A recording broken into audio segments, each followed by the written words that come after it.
انشاءاللہ العزیز 3 دن میں آپ کی حاجت پوری ہونی ہے۔ آپ نے تو بہت وظائف پڑھے ہوں گے، آپ نے بہت تکا دیا ہے وظائف نے۔ آپ کہتے ہیں بہت سے لوگ مجھے واٹس ایپ کرتے ہیں وظائف نے تکا دیا، کون کون سے وظیفے؟ 3 دن میں آپ کبھی بھی محروم نہیں کیے جاؤ گے، اور 3 دن میں آپ کی دعا ضرور قبول ہوگی، حاجت جو بھی ہوگی جائز حاجت کے لیے۔ سورہ مزمل کی طاقت کا آپ کو کوئی اندازہ نہیں۔ سورہ مزمل کے جتنے چھلے ہم نے کاٹے ہیں الحمدللہ، اور سورہ مزمل میں جو کچھ ہم نے پایا ہے آپ کو اس کا پتہ نہیں۔ سورہ مزمل تو ایک بہت بڑا سمندر ہے۔ سورہ مزمل کے اتنے فضائل ہیں کہ اگر وہ اب میں سنانا شروع کروں تو دن ختم ہو جائے گا، رات آ جائے گی، لیکن سورہ مزمل کے فضائل ختم ہونے والے نہیں، اس کے جو ہم نے اپنی آنکھوں سے دیکھے۔ سورہ مزمل کے معجزات، سورہ مزمل کے کرامات، سورہ مزمل کے کمالات آپ بھی خود اپنے آنکھوں سے دیکھیں گے، لیکن آپ کوشش کریں کہ صحیح طریقے سے پڑھیں۔ جس ترتیب سے میں بتایا کروں اسی ترتیب سے آپ نے عمل کرنا ہے، اور انشاءاللہ العزیز 3 دن میں آپ کی حاجت پوری ہونی ہے۔ انشاءاللہ 3 دن میں ہر حاجت۔ آپ نے تو بہت وظائف پڑھے ہوں گے، آپ نے بہت تکا دیا ہے وظائف نے۔ آپ کہتے ہیں بہت سے لوگ مجھے واٹس ایپ کرتے ہیں وظائف نے تکا دیا، کون کون سے وظیفے پڑھوں؟ پر یہ تو آپ پر ڈیپینڈ ہے، آپ جو وظیفہ آپ کے لیے آسان لگتا ہو، صحیح طور پہ پڑھ سکتے ہو وہی کریں۔ ایسا تو نہیں کہ ہم تو ہزاروں وظائف دیتے ہیں، ہمارے پاس تو الحمدللہ بزرگوں کے دیے ہوئے ہزاروں وظائف ہیں، تو اس کا مطلب یہ نہیں کہ سارے وظائف پڑھیں۔ پھر آپ کہتے ہیں رجت ہو گئی، رجت کسی کو نہیں ہوتا۔ قرآن و سنت کے جو وظائف ہوتے ہیں اس سے کسی کو رجت نہیں ہوتا۔ رجت اس لیے ہوتا ہے کہ آپ کو تکا دیتا ہے وظائف، آپ پر بوجھ آتا ہے، آپ زیادہ وظائف پڑھتے ہیں تو دل پر بوجھ آتا ہے، پھر آپ سمجھتے ہیں مجھ پر رجت ہو گئی، بھائی ریئیکشن ہو گیا۔ رجت آپ پر، میرے وظائف سے آپ پر کبھی رجت نہ ہوئی۔ ہاں، بوجھ نہ ڈالیں، جو وظیفہ آپ کو آسان لگتا ہو، صحیح طریقے سے پڑھ سکتے ہو، زیادہ بوجھ اپنے اوپر نہ لائیں کہ بھئی یہ وظیفہ بھی پڑھوں۔ لالچ میں آ جاتا ہے انسان، چلو یہ بھی پڑھوں، یہ بھی پڑھوں، وہ بھی پڑھوں، وہ بھی پڑھوں، تو پھر تو رجت ہوگی۔ یعنی رجت کی ایک شکل ہے نا، آپ پر بوجھ آتا ہے، آپ رجت سمجھتے ہیں اس کو، تو ایسا نہ کریں۔ میں آپ کو اس بات کی سفارش کرتا ہوں کہ آپ جتنے آسانی سے پڑھ سکتے ہیں وہی وظیفہ آپ کریں، انشاءاللہ شرائط کے ساتھ پڑھیں، وہی وظیفہ آپ کے لیے اسم اعظم بن جائے گا، انشاءاللہ وہی وظیفہ آپ کے لیے حاجت پورے ہونے کا ذریعہ بن جائے گا۔ تو آئیے چلتے ہیں وظیفے کی طرف۔ تو انشاءاللہ آپ کی جو بھی حاجت ہوگی سورہ مزمل کی برکت سے انشاءاللہ پورا ہوگا، سورہ مزمل کی برکت سے۔ تو آپ نے ایسا کرنا ہے، اجازت عام ہے، آپ کو پتہ ہے میرے وظائف کی اجازت عام ہوتی ہے۔ ہاں، 4 شرائط دیتا ہوں جو ہر مسلمان کے لیے ضروری ہے، زندگی گزارنے کے لیے ضروری ہے۔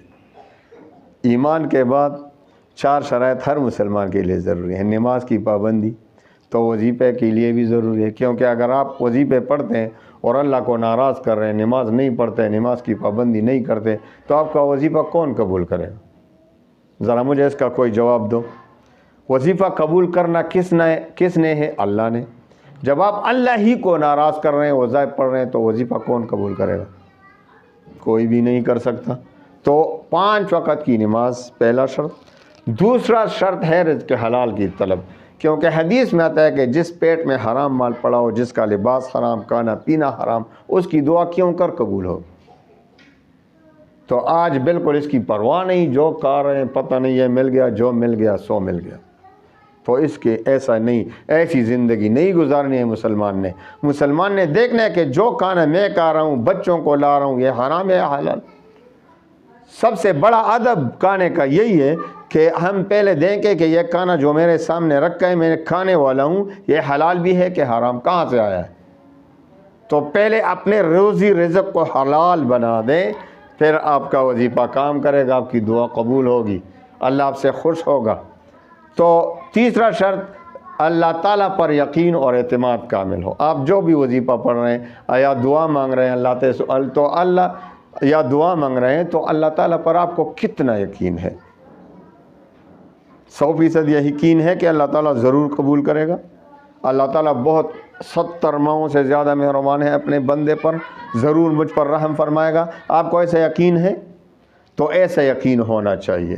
حدیث قدسی میں آتا ہے کہ اللہ تعالیٰ فرماتے ہیں کہ میں اپنے بندے کے ساتھ اس کے ظن، اس کے گمان کے مطابق ہی معاملہ فرماتا ہوں، یعنی جس طرح وہ مجھ پر یقین رکھے گا، گمان رکھے گا، میں اسی کے مطابق معاملہ فرماؤں گا۔ تو جو شخص اللہ تعالیٰ پر یقین کامل کے ساتھ وظیفہ پڑھ رہا ہے، دعا مانگ رہا ہے کہ اللہ تعالیٰ بہت مہربان ہے، 70 ماؤں سے زیادہ مہربان ہے، وہ میری دعا کس طرح رد کرے گا، ضرور مجھ پر رحم کرے گا، تو اللہ تعالیٰ اسی کے ظن گمان کے مطابق معاملہ فرما دیتے ہیں، اس کی دعا قبول ہو جاتی ہے، بیڑا پار۔ اور جس بدقسمت کو شک ہو رہا ہو کہ بھائی میں نے تو بہت وظائف پڑھے، روزانہ وظیفہ پڑھتا ہوں، وظیفے پہ وظیفہ، دعا پہ دعا، لیکن کبھی قبول نہیں ہوئی، چلو یہ بھی پڑھتا ہوں، تو اس کو تو اللہ پہ شک ہو رہا ہے، تو اسی شک کے حوالے کر دیتا ہے اللہ تعالیٰ، اور اس کی دعا رد ہو جاتی ہے، وہ قبول نہیں ہوتی۔ تو اپنے ایمان، اپنے قبلے کو درست کریں، اپنے ایمان یقین کو درست کریں، اللہ تعالیٰ پر یقین اعتماد کو خالص بنا دیں۔